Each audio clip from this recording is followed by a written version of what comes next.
Constraint systems in general.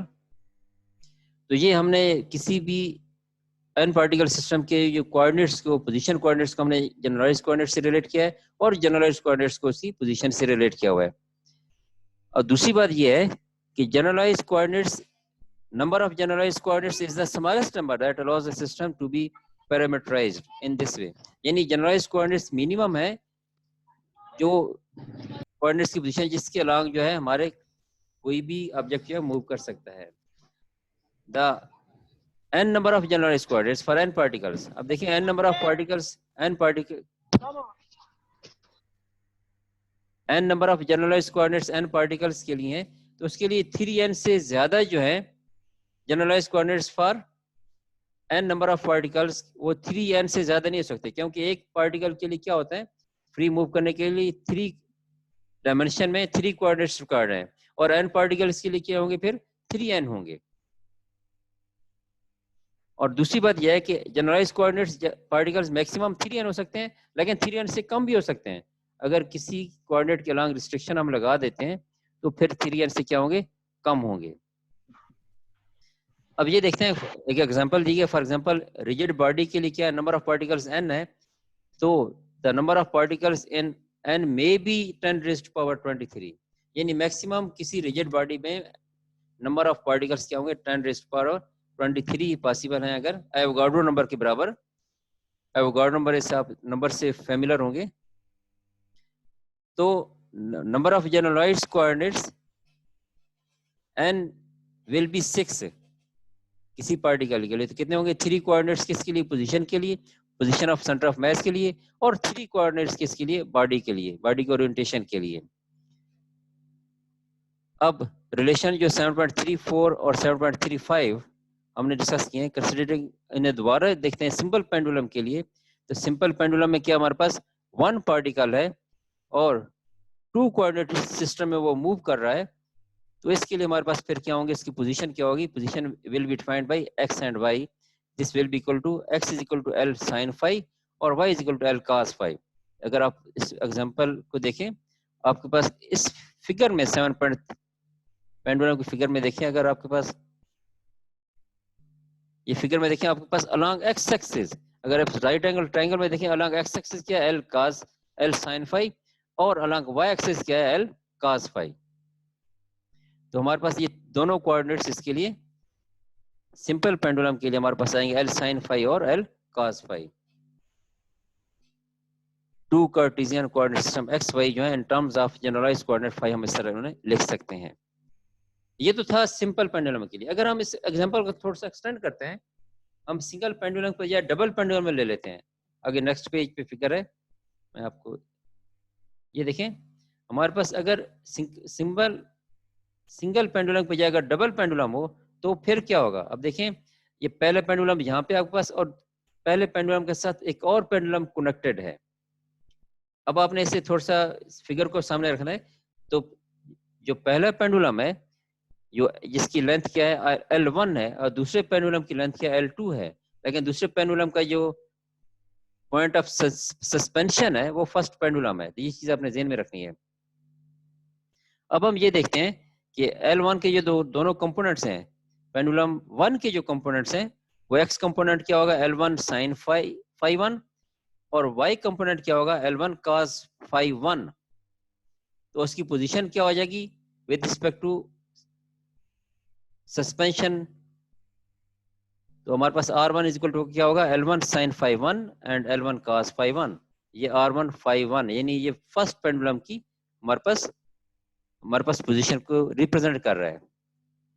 अब second pendulum के लिए क्या होगा, सेकंड पेंडुलम के लिए देखें with respect to first pendulum, यहां से हो जाएगा L2 sin phi 2, लेकिन with respect to original suspension क्या हो जाएगा, अलोंग एक्स एक्सिस, यहां से लेकर यहां तक L1 sin phi, आगे L2 sin phi 2।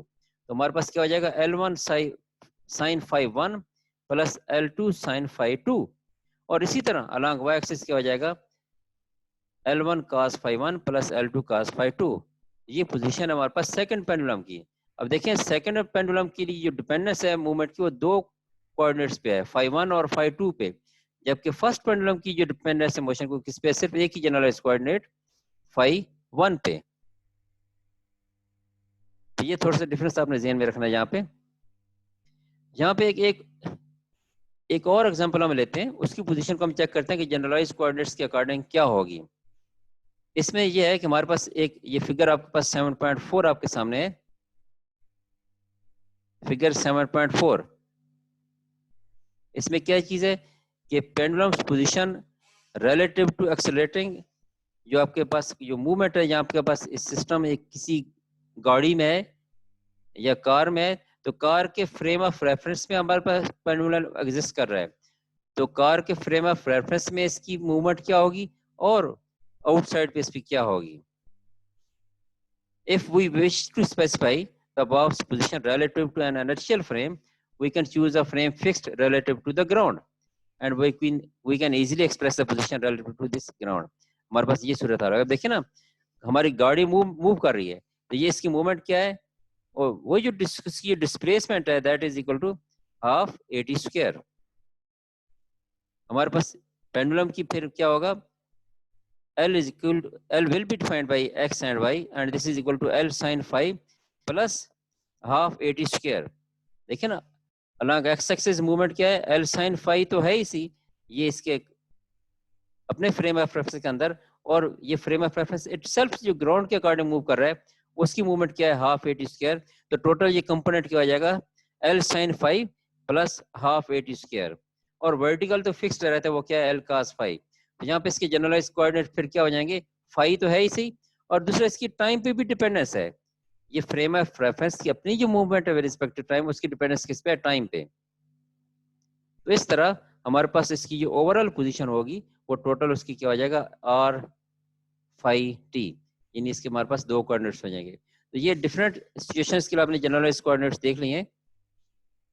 अब हम देखते हैं कि डिग्रीज ऑफ फ्रीडम क्या होता है। Degrees of freedom simple basic definition है कि डिग्रीज ऑफ फ्रीडम के नंबर ऑफ कोऑर्डिनेट्स जिनके अलॉन्ग हमारा कोई भी ऑब्जेक्ट सिस्टम जो है डिस्प्लेस हो सकता है, वो डिग्रीज ऑफ फ्रीडम कहलाते हैं। और अगर n डिग्रीज ऑफ फ्रीडम है फॉर n पार्टिकल्स, तो एक के 3 डायमेंशन में एक पार्टिकल के लिए मूवमेंट है, तो फिर टोटल n पार्टिकल्स के लिए क्या होंगे, 3n। और अगर सिस्टम कंस्ट्रेंट होगा, तो जितनी डायरेक्शंस के अलॉन्ग उसकी कंस्ट्रेंट होगी, इतनी डायमेंशंस कम होती जाएंगी। अगर 2 डायमेंशन में आप लेते हैं, तो फिर हमारे पास डिग्रीज ऑफ फ्रीडम कितने होंगे, 2n होंगे। तो ये degrees of freedom basically depend करेंगे कि कितने डायमेंशंस के अलॉन्ग अलाउड ऑब्जेक्ट की अलाउड मोशन है, उतने ही डिग्रीज ऑफ फ्रीडम होंगे।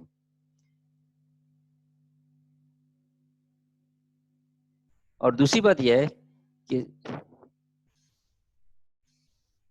ये number of degrees of freedom है वो मैक्सिमम कितने हो सकते हैं, जनरलाइज्ड कोऑर्डिनेट्स की इक्वल हो सकते हैं। The number of degrees of freedom equal to number of generalized coordinates needed to describe a system's configuration। अब डबल पेंडुलम में हमने देखा है कि 2 डिग्रीज ऑफ फ्रीडम थे। कार में जो कनेक्टेड हमारा सिस्टम था, उसमें क्या था, उसमें भी 2 डिग्रीज ऑफ फ्रीडम थे। A system with this natural seeming property is called holonomic system। तो फिर holonomic system क्या, holonomic system has n degrees of freedom that can be described by n generalized coordinates। ये holonomic system है। तो आप जो हम स्टडी कर रहे हैं, हमारे इन कंटेंट्स में जो सिस्टम है वो सारे के सारे क्या, holonomic systems हैं। तो यहाँ पे आज का लेक्चर हम वाइंड अप करते हैं। नेक्स्ट लेक्चर में इंशाल्लाह हम डिस्कस करेंगे Lagrange equations for constraint systems. तो यहाँ तक किसी को कोई क्वेश्चन है तो पूछ सकते हैं।